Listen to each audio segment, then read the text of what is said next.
औज़ुबिल्लाहिमिनश्शैतानिर्रजीम बिस्मिल्लाहिर्रहमानिर्रहीम अल्लाहुम्मा सल्ली अला मोहम्मद व अला आलि मोहम्मद। अस्सलामु अलैकुम। जहाँ रहें खुश रहें, फूलों की तरह हंसते और मुस्कुराते रहें। मैं और आप हैं अपने प्रोग्राम में जिसका नाम है दिल की बात सफ़ा के साथ। कुछ सवाल ऐसे होते हैं जो ज़बान पर नहीं आते मगर चेहरों पर ठहर जाते हैं।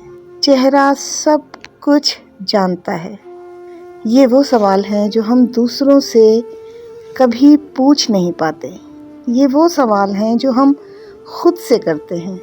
कभी आपने गौर किया है कि इंसान सब कुछ कह तो सकता है मगर पूछ नहीं सकता।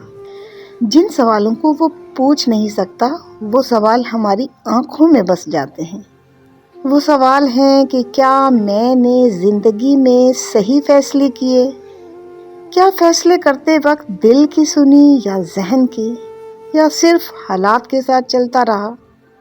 ये वो सवाल हैं जो शोर नहीं मचाते, बस चेहरे पर ठहर जाते हैं।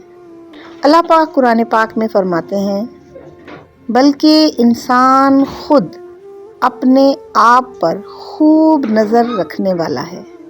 यानी इंसान को सबसे पहले खुद से सवाल करने का हुक्म दिया गया है। ये वही सवाल हैं जो चेहरों पर ठहर जाते हैं और ज़मीर को जगाते हैं। हदीस शरीफ का मफ़हूम है कि आप सल्लल्लाहु अलैहि वसल्लम ने फरमाया, अक्लमंद वो है जो अपने नफ्स का मुहासबा करे। सोचिए, मुहासबा शोर में नहीं होता, ये खामोशी में होता है, आँखों की जुम्बिश में, चेहरे के ठहराव में। फ़लसफ़ा और नफ्सियात के माहिरीन कहते हैं कि इंसान के चेहरे पर आने वाली खामोशी अक्सर उस वक्त होती है जब दिमाग और दिल किसी गहरे सवाल पर रुक जाएं। ये सवाल कहानी नहीं बनाते, ये इंसान को ज़िम्मेदार बनाते हैं।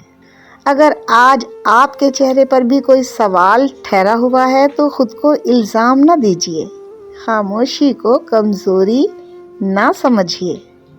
ये सवाल अल्लाह की तरफ से एक मौका होते हैं, सोचने का, संभलने का और संवरने का। ठहरिए, क्या आप जानते हैं कि हर सवाल का जवाब इस दुनिया में नहीं मिलता। कुछ सवाल ऐसे होते हैं जो सिर्फ रब के सामने खुलते हैं, और अगर सवाल चेहरे पर ठहर जाएं तो आप क्या समझते हैं कि ये बोझ बन जाते हैं या रहनुमाई? अगले प्रोग्राम में हम यही जानने की कोशिश करेंगे। मेरे साथ जुड़े रहिएगा। दुआ करते हैं, ऐ अल्लाह हमें वो आँखें अता फरमा दो जो सच को देख सकें, और वो दिल अता फरमा दो जो खुद से सवाल करने की हिम्मत रखे।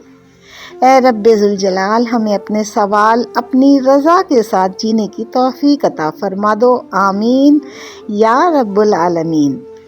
अगर ये बात आपके दिल तक पहुंची हो तो इस पैगाम को आगे पहुंचाने में हमारा साथ दीजिए, और साथ देने के लिए चैनल को सब्सक्राइब कीजिए ताकि दिल की बात दिल तक पहुंचती रहे। अपना बहुत ख्याल रखिएगा, दुआओं में याद रखिएगा। अल्लाह हाफिज़।